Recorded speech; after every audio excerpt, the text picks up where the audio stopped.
Bismillahirrahmanirrahim. Assalamualaikum warahmatullahi wabarakatuh. Nama saya Lisan Dayani dengan nomor NIM 1908102035 akan menjelaskan mengenai struktur kurikulum 2013 berupa kedudukan, tujuan, ruang lingkup, alokasi waktu, KI dan KD, aspek-aspeknya, dan apa yang didapat siswa setelah melakukan pembelajaran bahasa Arab ini. Bahasa Arab merupakan mata pelajaran yang mengembangkan keterampilan berbicara, baik secara lisan maupun tulisan, untuk memahami dan mengungkapkan informasi, pikiran, perasaan, serta mengembangkan ilmu pengetahuan agama. Tujuan pembelajaran bahasa Arab tentunya yang pertama mengembangkan kemampuan berkomunikasi baik secara lisan maupun tulisan, kemudian menumbuhkan kesadaran tentang pentingnya bahasa Arab, di mana bahasa Arab ini sebagai sumber-sumber mengkaji keilmuan Islam, kemudian mengembangkan pemahaman tentang saling keterkaitan hubungan bahasa. Kemudian adalah alokasi waktu atau ruang lingkup pembelajaran bahasa Arab TS. Di sini berupa tema-tema yang berupa wacana lisan dan tulisan berbentuk paparan atau dialog sederhana tentang identitas diri, kehidupan madrasah, kehidupan keluarga, rumah, hobi, profesi, kegiatan keagamaan, dan lingkungan. Kemudian ruang lingkup pembelajaran bahasa Arab pada MTS kelas 7 yang pertama ada at-ta'aruf bin nafsi, kemudian at-ta'aruf bil amilin fil madrasati, al-adawat fil madrasati, al-unwan, kemudian baiti miyauminat al-usrati. Pada ruang lingkup materi bahasa Arab kelas 8 berupa as-sa'ah, yaumiyatana fil madrasati, yaumiyatana fil baiti, al-mu'mina, al-a'buna, ar-riyadiyun, al-mu'mina, at-tabiba, dan at-tadawa. Ruang lingkup materi bahasa Arab kelas 9 yang pertama ada Ra'susana al-Hijriyah, al-haflu bil maulid ar-rusul, nuzul Quran wal aidani, jamal at-tabi'ah, khaliq al-alam, al-hafad ala bi'ati. Kemudian alokasi waktu pada pembelajaran bahasa Arab, di mana total minggu efektif 1 semester dikali dengan total alokasi per minggu dikali 2 semester. 18 minggu dikali 3 jam dikali 2 semester sama dengan 54 jam. 1 semester dikali 2 jam atau 2 semester, jadi totalnya berupa 108 jam per semester. Kemudian kedudukan KI dan KD, di mana KI dan KD ini sangat penting dalam kurikulum.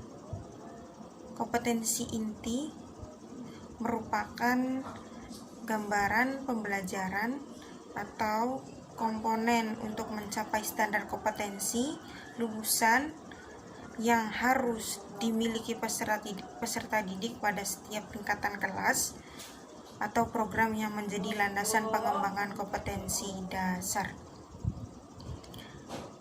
Kemudian yaitu kedudukan kompetensi inti. Pertama, fungsi sinkronisasi vertikal berbagai kompetensi dasar pada mata pelajaran kelas yang berbeda. Kemudian KI bekerja sebagai sinkronisasi horizontal berbagai kompetensi dasar antara mapel di kelas yang sama hingga tetap terjaga. Kemudian fungsi kompetensi inti ini berupa 4 hal. Yang pertama yaitu mencapai sikap spiritual, yang kedua sikap sosial, yang ketiga kompetensi pengetahuan, yang keempat yaitu kompetensi keterampilan. Lalu kompetensi inti dalam KMA nomor 183 tahun 2019 yaitu menghargai dan menghayati ajaran agama, kemudian menunjukkan perilaku jujur, disiplin, tanggung jawab, peduli, toleransi, gotong royong dalam sesama, memahami dan menerapkan pengetahuan aktual, konseptual, dan prosedural, mengolah, mengkaji, dan mengajari dalam ranah konkret.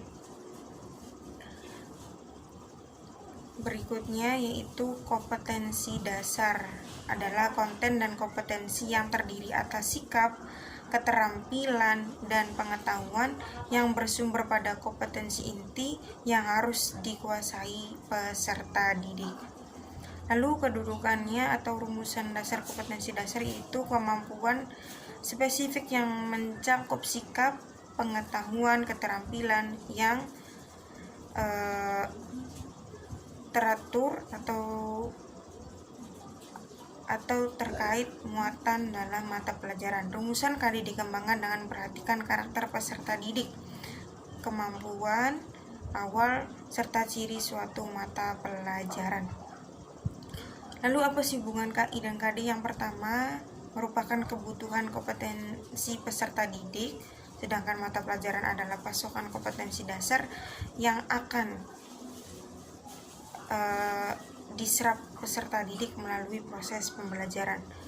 Yang kedua, kompetensi ini tingkat keterampilan untuk mencari standar kompetensi yang berlandasan yang harus dimiliki seorang peserta didik pada setiap tingkatan.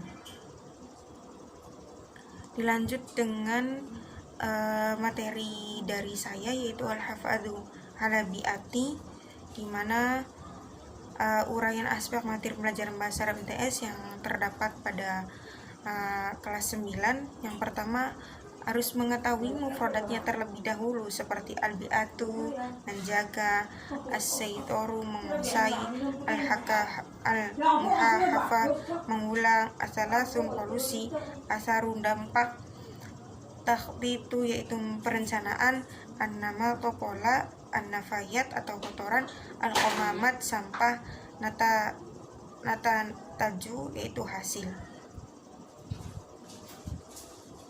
Dilanjut dengan kompetensi siswa, itu pada KI 3 adalah dasar pengetahuan kompetensi pembelajaran, sedangkan kompetensi dasar KI mengembangkan keterampilan dan pembelajaran yang perlu dilakukan peserta didik.